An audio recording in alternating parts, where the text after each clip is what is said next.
주님께서 여러분과 함께 루카가 전한 거룩한 복음입니다.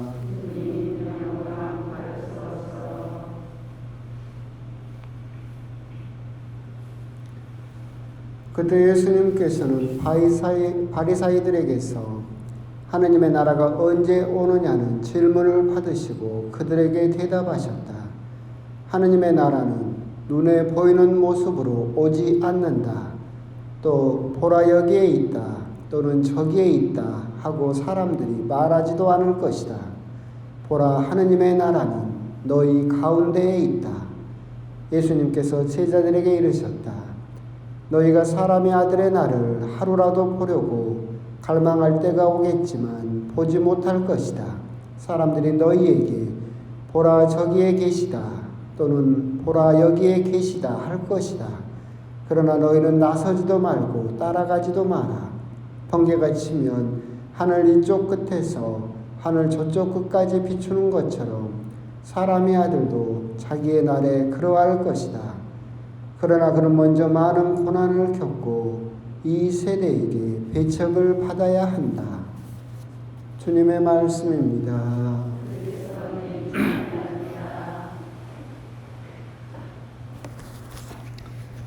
참 예수님 11월 또 중반이고 제가 항상 강론 때마다 고민이긴 한데 재밌는 이야기도 없고 복음 이야기를 합시다. 저도 뭐 재밌는 일이 있어야 뭐 내가 오늘 뭔 일이 있었다고 뭐 이렇게 이야기도 할 텐데 본거라고는 집에 있는 천장 색깔밖에 못 봐가지고 재밌는 일이 없네요.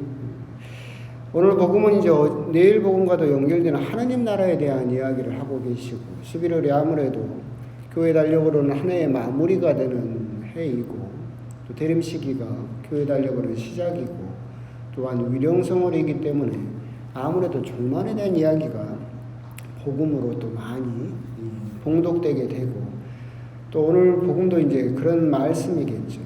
오늘 복음은 이제 크게는 두 부분으로 나눌 수 있어요. 하느님의 나라에 대해서 이야기를 하시는데 앞부분에는 바리사이들에게 하시는 말씀이고 뒷부분은 제자들에게 하시는 말씀이에요. 그래서 바리사이들이 기대했던 하느님 나라가 언제 오느냐는 질문에 대해서 하느님의 나라는 눈에 보이는 모습으로 오지 않는다. 이 말씀은 결국 너희들이 기대하는 것처럼 바리사이파나 율법학자 너희들이 기대하는 것처럼 다윗의 왕국으로 오지 않는다라는 이야기죠. 결국 너희들은 그리스도가 왕으로 와서 눈에 보이는 그런 정치를 하고 건물을 짓고 땅을 넓히고 그런 것을 기대하겠지만 그런 모습으로 하느님의 나라가 오지 않는다라고 하는 것이고 또 예수님 당시에도 그랬고 지금도 그렇지만 여기에 있다 저기에 있다라고 하느님의 나라라든가 그리스도에 대해서 사람들이 막 말을 하겠지만 그렇게 말하는 식으로 그렇게 눈에 보이고 사람들이 말하는 식으로는 오지 않을 것이다 라고 하는 것이죠. 예수님 이제 당시에도 그랬지만 지금도 그렇잖아요. 하느님의 나라가 여기에 있다 저기에 있다. 그 뒤로도 정말 많은 사람들이 하느님의 나라가 여기 있다 저기 있다 하고 이제 우리나라에서는 제일 유명한 게 지금 신천지죠. 신천지는 하느님의 나라가 어디로 온다고 그래요? 과천. 장소를 딱 정해놨어요. 과천으로 하느님의 나라가 온다고 그래요. 근데 예수님께서는 그런 모습으로 오지 않는다. 그러니까 그 사람들은 도대체 그 많은 신흥 이단들은 도대체 누구를 믿는지 모르겠어요. 예수님이 이렇게까지도 이야기를 하셨는데 과천으로 오신대요.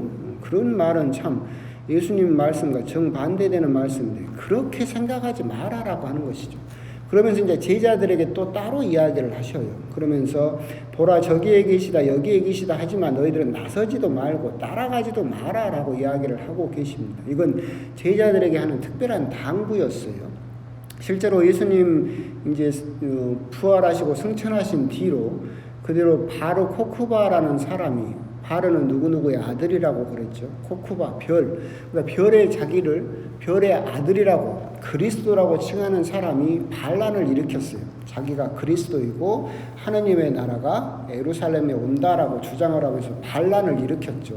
예수님께는 그 상황까지도 이미 다 바라보시고 그런 사람이 와서 여기에 계시다 저기에 계시다라고 막 할 때 너희들은 그 사람을 따라가지도 말고 너희들은 그런 일에 나서지도 마라 라고 이야기를 하고 계신 것이죠.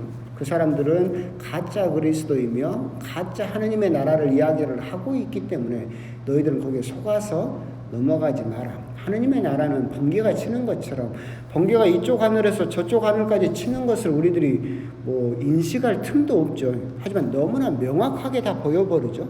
하느님의 나라는 너희들이 언제 몇 월 며칠 몇 시 어느 장소 그런 거 생각할 틈도 없이 부지불식간에 번개가 치는 것처럼 갑자기 들이닥칠 것이며 그것은 너무나 명확하게 다 모든 사람들이 보게 될 것이다 라고 하느님의 나라를 이야기를 하고 계신 것이죠.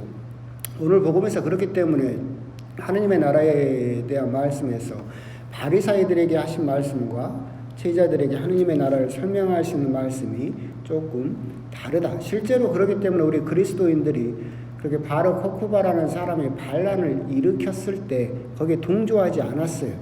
그러면서 사실은 그때부터 그리스도교와 유대교가 갈라지게 되었죠. 누가 그러던데 유대교는 예수님을 안 믿습니다. 유대교는 신약 성경도 없어요. 그래서 그때 이스라엘 사람들이 그래서 그리스도인을 굉장히 미워했어요. 자기들의 반란에 동조하지 않는다고. 그러면서 그리스도인들의 예루살렘을 정말 많이 떠나버리기도 했었고 그렇게 가짜 그리스도나 가짜 하느님의 나라에 동조하지 않았던 것도 그리고 오늘 복음에서 예수님께서 그렇게 당부하셨기 때문에 그 말씀에 따라서 그렇게 됐던 것이다라고 생각을 하시면 되겠죠. 그러면서 이제 오늘 복음에서 제일 중요한 말씀은 그거죠. 보라, 하느님의 나라는 너희 가운데에 있다. 이 말씀은 요한복음에도 있고 다른 복음에도 있는 것처럼 하느님의 나라는 이미 와 있다라고 하는 거예요. 사람들이 흔히 말하는 것처럼 뭐 몇 년도 몇 월 며칠 장소 어디 그렇게 오는 것이 아니라 하느님의 나라는 이미 너희 가운데 와 있다라는 거죠. 이미 와 있어요. 하지만 아직 완성된 것은 아니다. 그렇기 때문에 예수님께서 비유로 뭐라고 하신 거예요? 하느님의 나라는 겨자씨와 같다. 하느님의 나라는 누룩과 같다. 성장하고 있죠. 보기에는 작고 죽은 것처럼 보이지만 하느님의 나라는 이미 와 있고 너희 가운데에서 성장하고 있다. 그런데 여기에서 또 주의할 부분은 뭐냐면 하느님의 나라는 너희에게 있다가 아니라 너희 가운데에 있다라고 하는 거예요. 그러니까 하느님의 나라는 어떤 사람의 소유가 아니라는 거예요. 이만희가 주장하는 것처럼 지 소유가 아니고 우리 가운데 있다라고 하는 것은 교회 안에 사람들이 모여서 맺는 관계 안에 하느님의 나라가 있다라고 하는 거죠.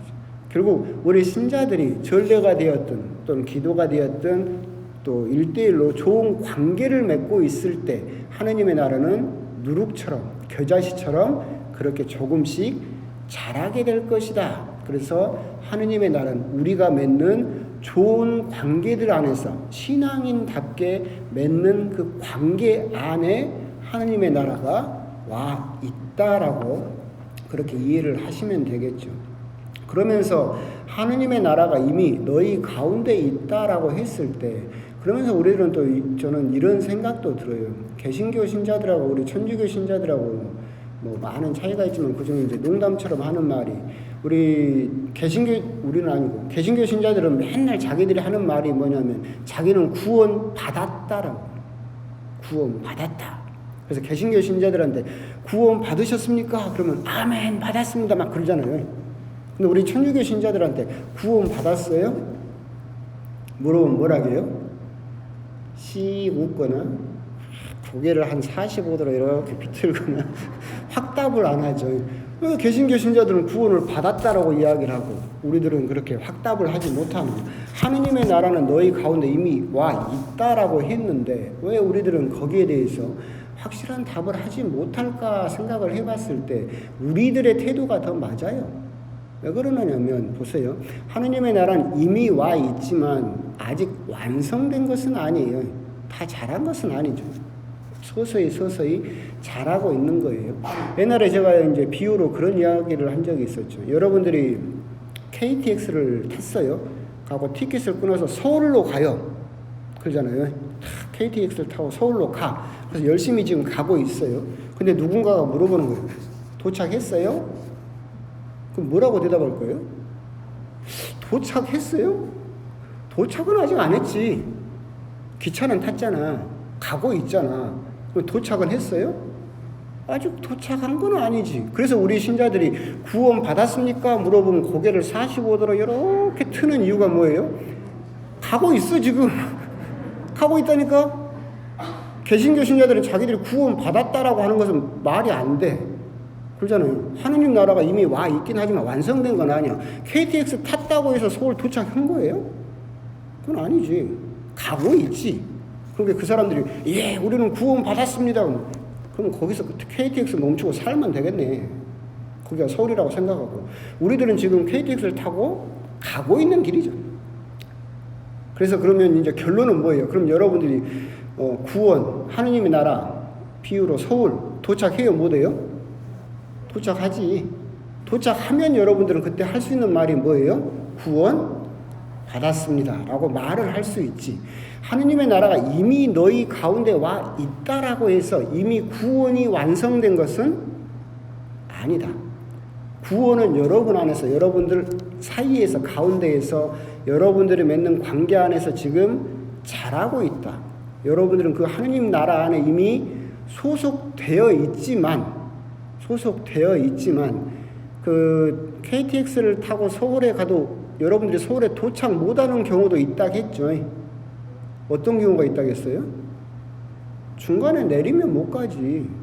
그런 위험성이 있어요. 그래서 지금 하느님의 나라는 여러분 가운데서 자라고 있지. 그래서 나중에 여러분들이 그 관계 안에서 하느님 나라를 점점 키워냈을 때, 나중에 하느님을 만나고 예수님을 만나게 되었을 때 그 구원이 완성되는 것이고, 그때 비로소 우리들은 뭐라고 이야기할 수 있는 거예요? 구원 받았습니다. 도착했습니다. 라고 이야기를 할 수 있을 것이다. 오늘 복음을 보면서 하느님의 나라가 이미 우리 가운데 와 있다라는 구절에서 마치 개신교 신자들하고 비교해서 개신교 신자들이 무슨 확신을 가지고 옳은 이야기를 하는 것처럼 비교하는 사람들이 있는데, 저는 개인적으로 그런 생각은 사실은 더 잘못된 생각이고 오히려 잘못된 신앙을 믿음을 줄 수 있다. 사실은 우리 천주교 신자들처럼 고개를 45도로 비틀면서 피식 웃는 것이 오히려 더 겸손한 자세로 구원을 향해서 하느님의 나라를 키우고 있는 하느님의 자녀로서 올바른 모습이지 않은가, 이제 그런 생각도 또한 듭니다. 결국 오늘 복음에서 하느님의 나라는 이미 너희 가운데 와 있다라고 예수님께서 이야기를 하시는 것은 여러분들은 이미 구원을 이미 가지고 있는 겨자씨로, 씨앗으로, 누룩으로 가지고 있는 사람이며, 여러분들이 좋은 관계를 통해서 그 하느님의 나라를 매일 매순간 조금씩 키워나가게 되면 여러분들은 눈에 보이는 하느님의 나라를 하느님 앞에서 결국 보게 될 것이고, 그때 비로소 우리들은 영원한 기쁨이라고 불리는 구원을 가지게 될 것이다 라고 하는 점, 그런 점에 대해서 이미 와 있다. 하지만 아직 완성된 것은, 다 자란 것은, 다 도착한 것은 아니다 라고 하는 그 긴장감에 대해서 조금 묵상을 해 보셨으면 좋겠습니다. 아멘.